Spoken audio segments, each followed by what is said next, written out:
오늘은 이제 학술적인 관점을 더해서 우리 군이 아주 성공적이고 전 세계의 모범이 될 수 있는 내용을 해왔던 그 국방의 역할을 다시 한번 돌아보고 거기에 나아가서 향후 미래에 예상되는 비전통 안보 위협이라는 것이 이제 어떤 속성과 본질을 가지고 있고 현재 우리 군이 추진하고 있는 국방개혁 2.0의 연장에서 어떤 점들을 좀 더 고려해 볼 필요가 있겠는지를 실제적인 내용과 또 학술적 관점 두 가지를 같이 말씀을 드리도록 하겠습니다. 순서는 보시는 바와 같이 서론에서부터 결론 및 재연 순으로 진행을 하겠습니다. 코로나19 사태의 충격으로 국제 질서의 삶의 방식이 전반적인 변경을 불가피한 그런 상황을 맞이하게 될 것으로 생각하고 있습니다. 이번 사태로 초래된 인명피해가 세계의 주요 분쟁의 결과들을 이미 넘어서고 있고요. 또 코로나19로 인해서 사망한 그런 사망자를 기준으로 볼 때 상위 5개국이 미국부터 해서 잘 아시는 바와 같이 뭐 영국, 이탈리아, 프랑스, 스페인 이런 나라들인데요. 우리가 잘 알고 있는 G7 세계 초강대국들입니다. 그래서 바로 이러한 점이 국가 안보 패러다임의 근본적인 재검토를 요청하고 있다는 것은 뭐 더 이상 의문의 여지가 없는 사실인 것 같습니다. 이 과정에서 세계 주요 군들이 또 코로나19의 피해로부터 완전히 방역을 하지 못했고 많은 혼란이 초래됐던 것도 사실이고요. 근데 우리 군은 철저한 방역과 또 그것을 바탕으로 한 전폭적인 정부 지원으로 성공적인 국가 방역에 결정적 역할을 했습니다. 그래서 점차 대형화해가고 있고 그 치명성이 이제 뭐 만천하에 드러난 이 비전통 안보 위협에 대해서 우리의 국방의 역할을 다시 검토해 볼 필요가 있는데 돌아보면 비전통 안보 위협에 대한 논의는 이미 논의되기 시작한 지가 상당히 됐습니다. 아까 그 장관님께서 말씀해 주시는 것 통해서도 확인할 수 있었지만 우리 군은 이미 오래전부터 이를 대비해온 바도 있었고 또 특히 국방개혁 2.0을 통해서 특별한 관심을 가지고 준비를 해왔습니다.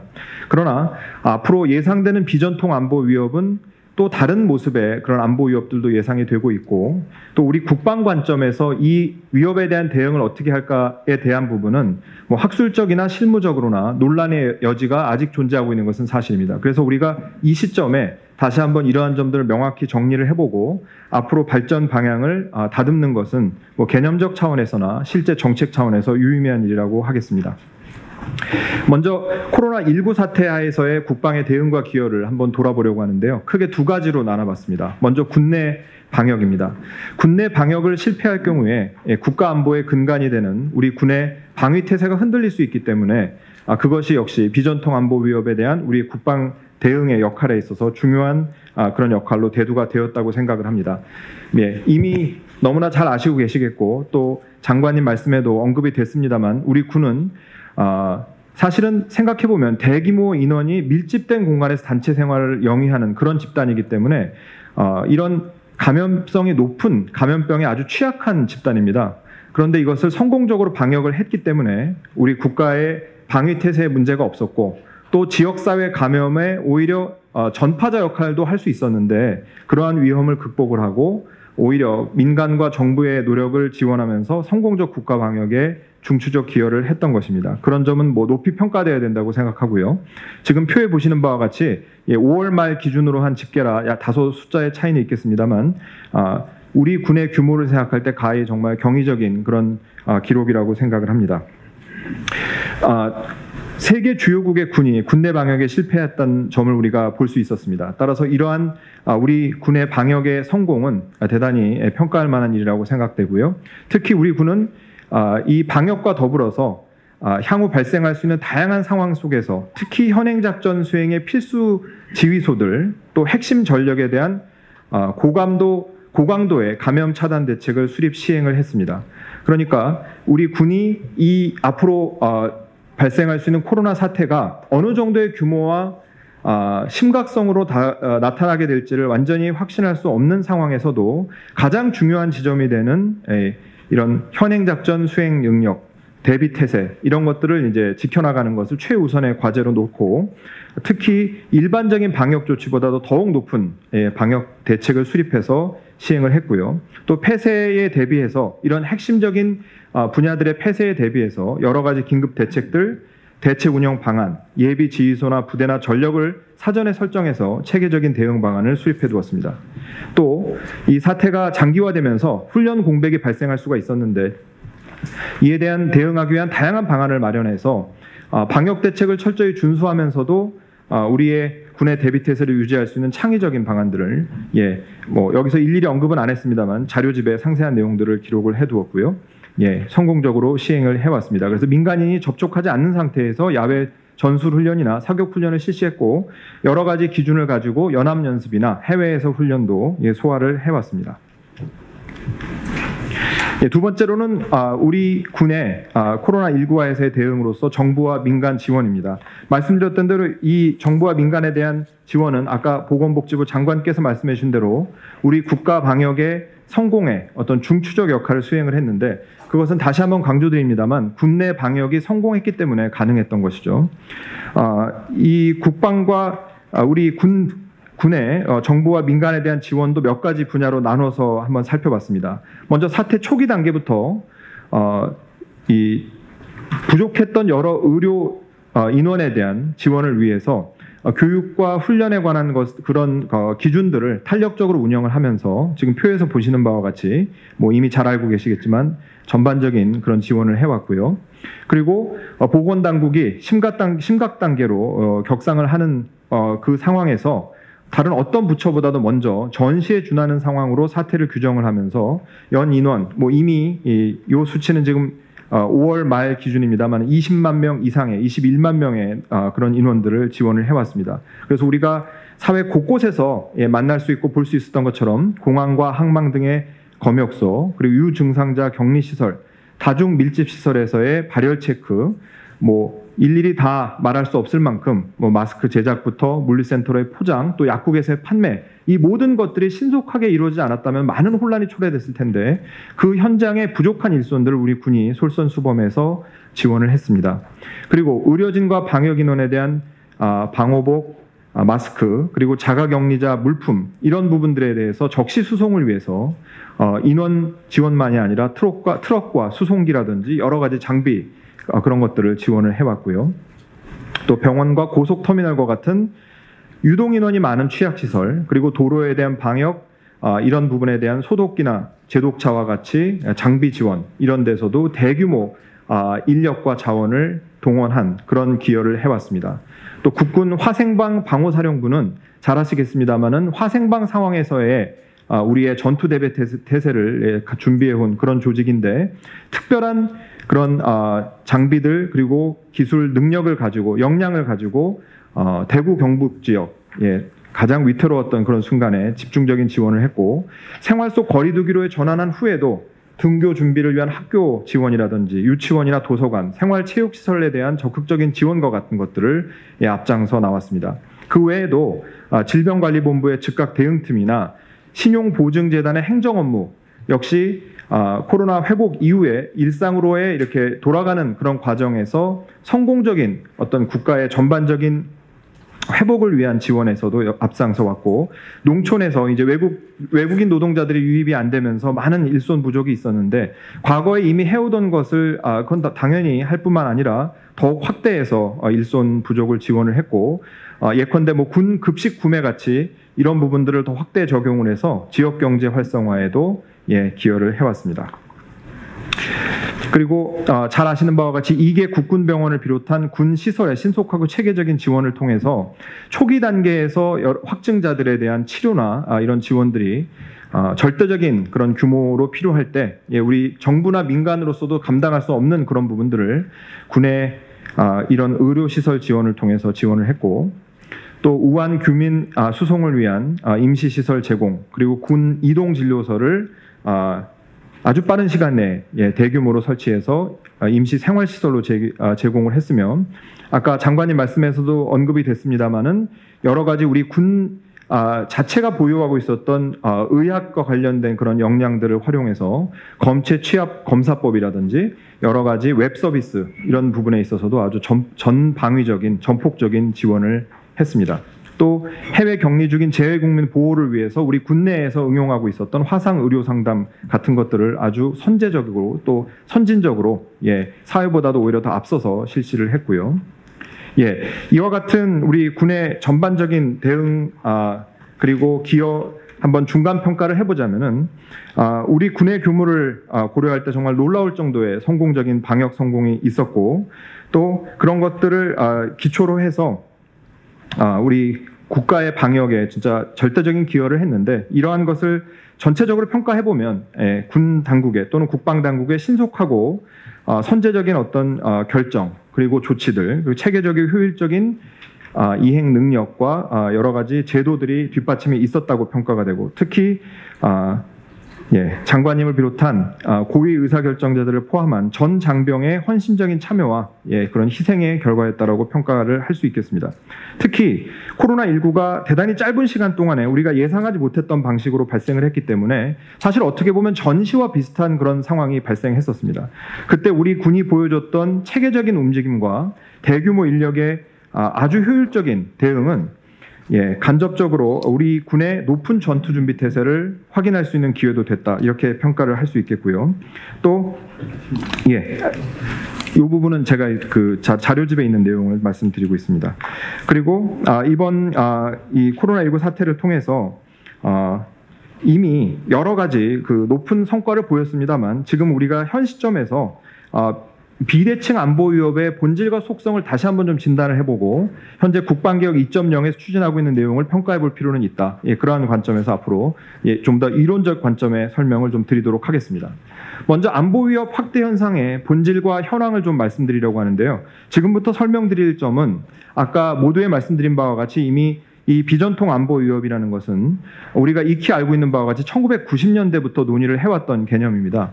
그렇다면 그동안의 30년 동안의 시간 동안 이 개념이 또는 이 위협이 어떻게 전개돼 왔는가에 대한 검토가 필요합니다. 그 이유는 뭐냐면 앞으로 이 비전통 안보 위협 대응 문제가 또 어떻게 전개될 것인가에 대한 우리가 인사이트를 얻을 수 있기 때문이죠.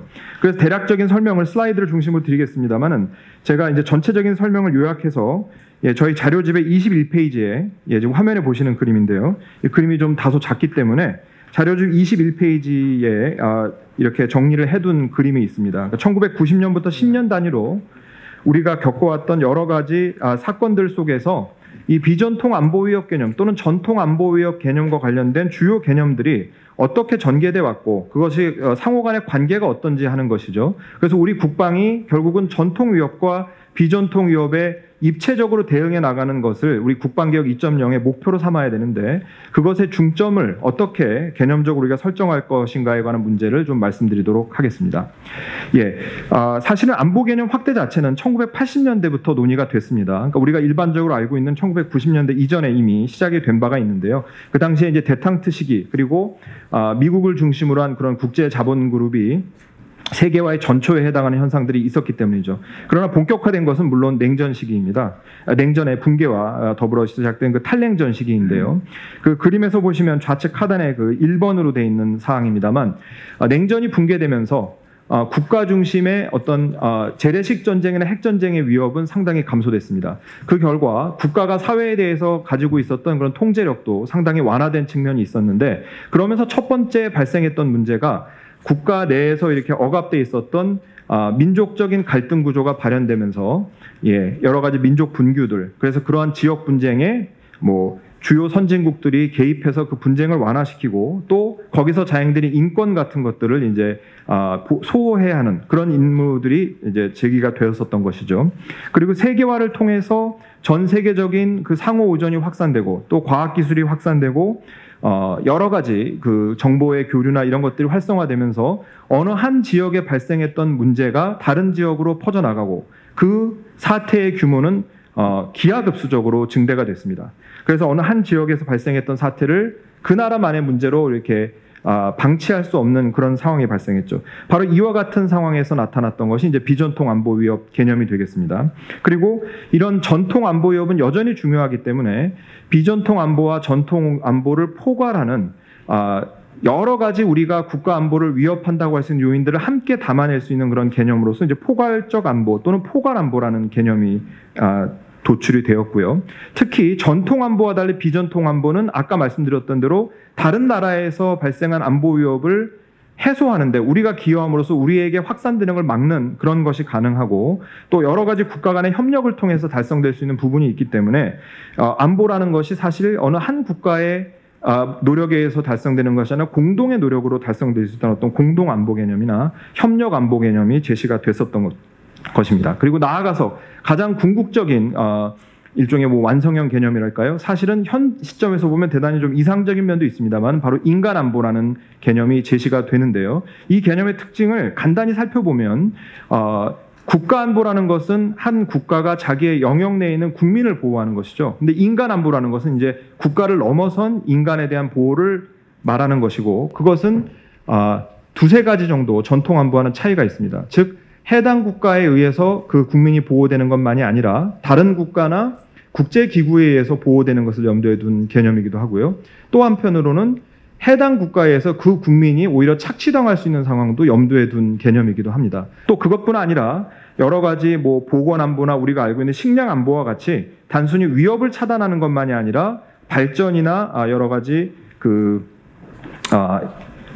개발과 같은 권한까지도 포괄하는 굉장히 진보적인 그런 개념이죠. 그리고 그림에서 2번으로 넘어가 보면 냉전 붕괴 후에 미국 주도의 단극 질서 하에서 네트워크 중심전이라고 하는 미국의 선진적인 전쟁 개념으로 인해 그로부터 파생되는 사이버전이나 우주전과 같은 새로운 전쟁 영역이 발생을 했고 또 미국과 재래식 전쟁에서 직접 대결할 수 없는 여러 집단들이 테러라든지 다양한 방식의 비정규전, 비군사적 위협을 가해오면서 우리가 익히 알고 있는 제4세대 전쟁이나 하이브리드전과 같은 개념들이 부상을 했습니다.